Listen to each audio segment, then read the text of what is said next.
It's fine. We then go on to Gemina, where, again, nobody has a good time at all.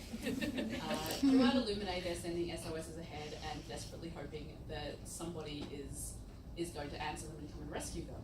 And nobody ever replies. So Gemina takes us to the space station that they were trying to get help from and shows us what went wrong and why nobody ever came to rescue them. So we like to think of Illuminate as kind of Battlestar Galactica meets 10 Things I Hate About You. And we like to think of Gemina as kind of Die Hard meets Alien on a spaceship.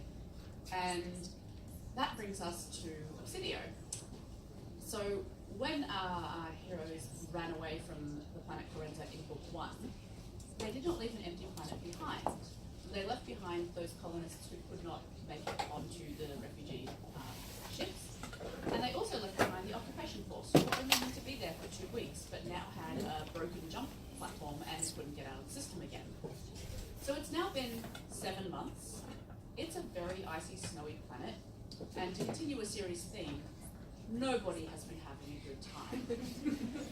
We have the occupiers, who are the ones with the guns, and we have the occupied, who are the ones who know how everything works and how to survive in the cold. So nobody's been enjoying themselves. And as they count down to the moment that the jump platform is going to be repaired and things are going to get very, very dark for those under occupation, we also have everyone who has survived book 1 and 2, and that's not everyone, on their way back for only a giant 200-page space battle confrontation that is the most complex thing either of us has ever written. Yeah, which we planned when we were driving around Texas. Yeah. On the Gemina tour. It's like everything's bigger in Texas, including our space battle. Yeah, because I don't fit on an aeroplane as a general rule. I'm pretty big, and so we drive whenever we can when we come over here. Also, when you're touring, you tend to see an airport and a hotel and a bookstore, and then that's it. You get to go to America, but you don't really see America. So whenever we can, we drive. And so we were driving around Texas on Gemina, and Amy had a notebook in her lap. And we just bounced ideas back and forth for kind of 8-9 hours, and that last 200 pages of Obsidio were all planned driving around the southern United States.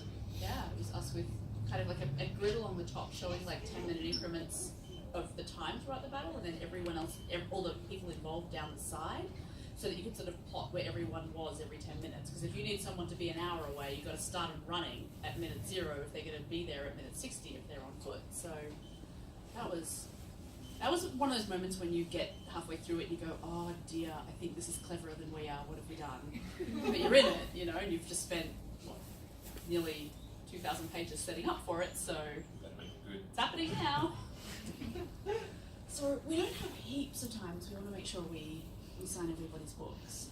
But, what would you guys like to talk about? Do you have questions? Do you have thoughts? Does anyone just want to scream at us? That happens a lot.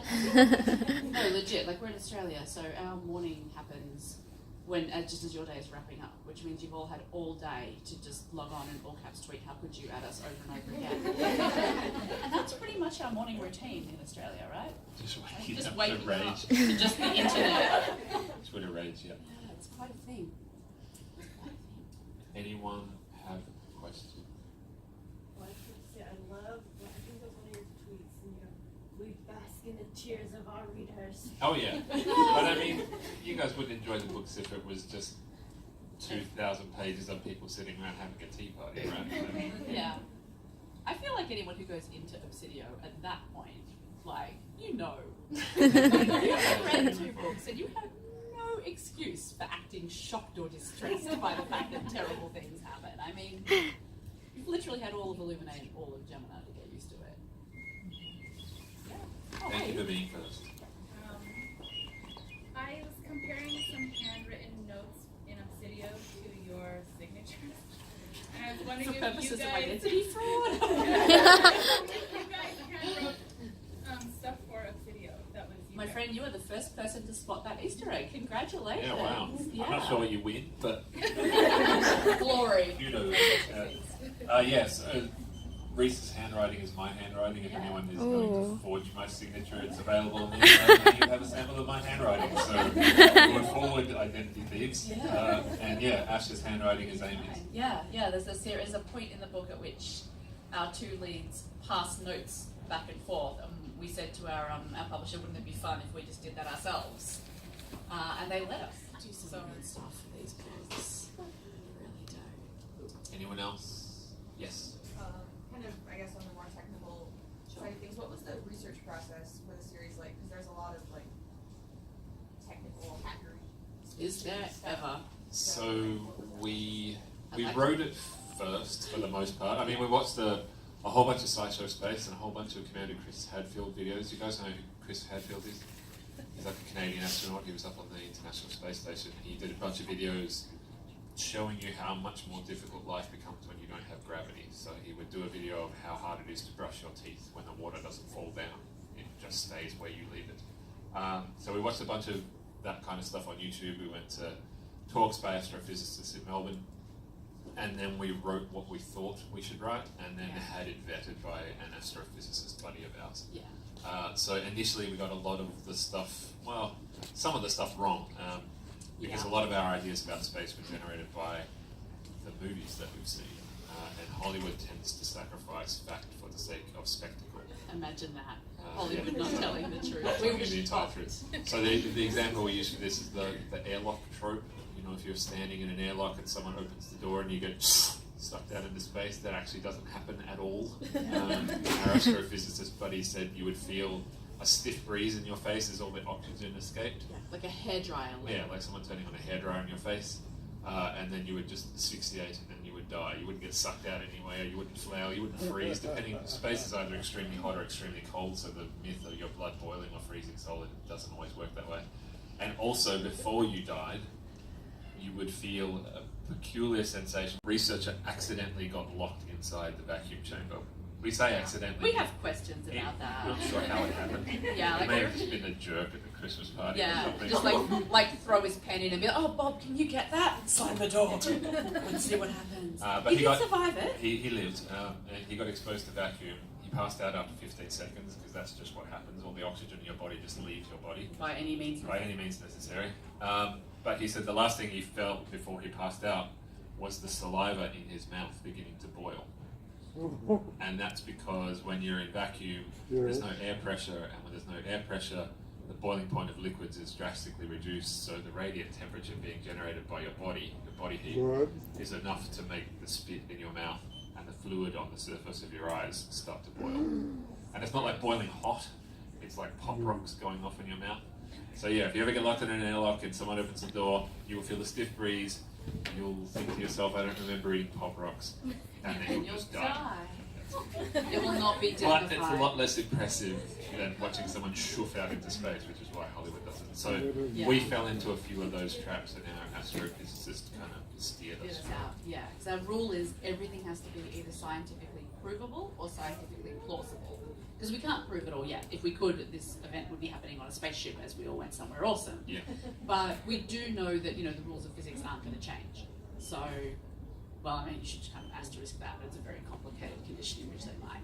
But we researched the Phobos virus. We spoke to a doctor how a virus might affect the center of the brain, and she told us a whole bunch of other cool stuff. She made it way worse Yeah, than yeah. it was when we came up with it. She was like, I mean, cool, but you know what else? We had policemen, we had psychologists, we had, I mean, even like cops showing us what police reports look like and how the good cop, bad cop routine actually works in an interrogation situation. Yep. You know, I mean, we had, all kinds of people. I had someone asking us this morning on Twitter about a medical readout that happens in book 3. And we were able to go back and say, yeah, we actually checked that with the top respiratory physician in Australia, who based it on multiple case studies. Like everything is checked. We Even usually though most write people it, would never know. check it. Yeah. Because we're not astrophysicists or No. mathematicians or police officers or doctors, so yeah, we're pretty far from all of those things. Yes. Question. Sure. Would you rather be stuck on the Heimdall waypoint or in like where Katie's on the Alexander? Hypatia. Hypatia? Yeah. Which one would you rather be stuck on?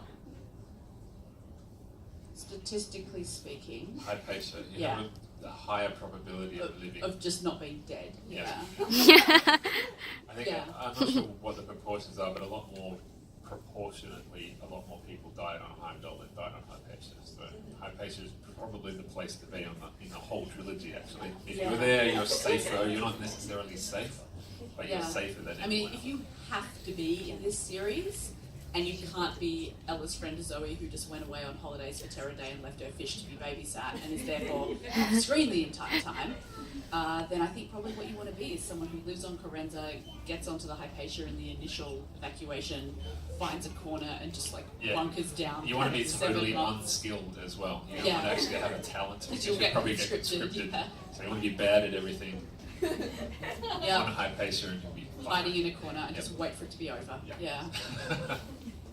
Yeah. I mean, it's like we say, no one's having a good time. It's a cheery note to end on.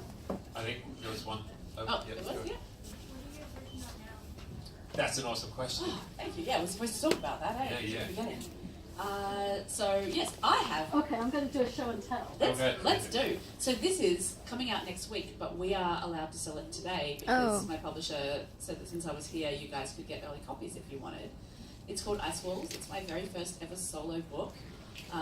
It's fantasy. It's got wolves. It's got dragons. It's got shapeshifters. It's got magical inventions, and I wrote it for the version of me that used to read under the covers when she was 12 years old. And my hope is that when you read it, you will feel like the version of you that used to read under the covers when you were a kid. So I'm very fond of it, very proud of it.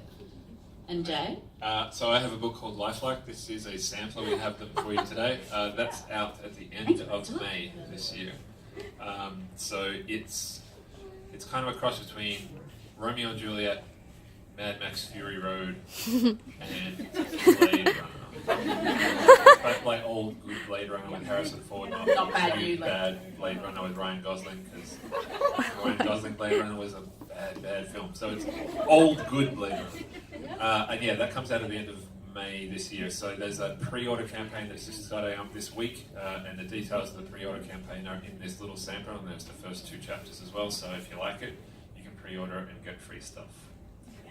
Free stuff is and And while I'm doing this, I'm going to show you a copy of these. We still have signed copies here by both Amy and Megan, who were here in January. Well, and in good news, we're just finishing writing the sequel, so there will be one. It's definitely going to happen. It's by a guy called Brian Cox. I don't know if you know him. He's an astrophysicist. He's a space geek, and he stood up on stage and talked about space for 2 hours and blew our tiny minds. And he went a little way towards evoking the sheer distance involved in just our own galaxy, the Milky Way. Like, your brain is literally not built to take in the distances of interstellar travel. Like, it will blow your head off. It was kind of amazing. Like, I felt like he was beginning to get us to grasp it.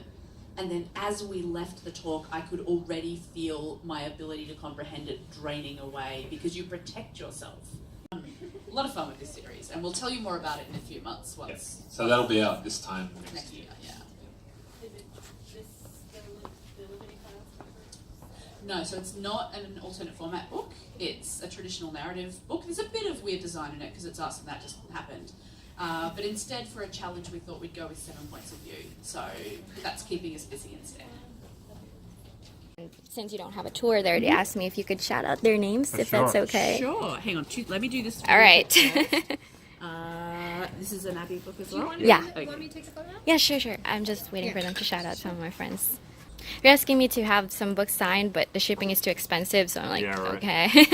They're just going to buy it in there. They're waiting for the hardcover. There's no hardcover in. Philippines. Yeah. I mean, we don't choose. Okay, that's their names. Okay. Is that Elisa? Yeah, Eliza. Hi, Alyssa. Hi, Jenny and Hazel, how you Yeah. doing? Sorry you couldn't be here. We will Happy hopefully see you soon. Happy reading.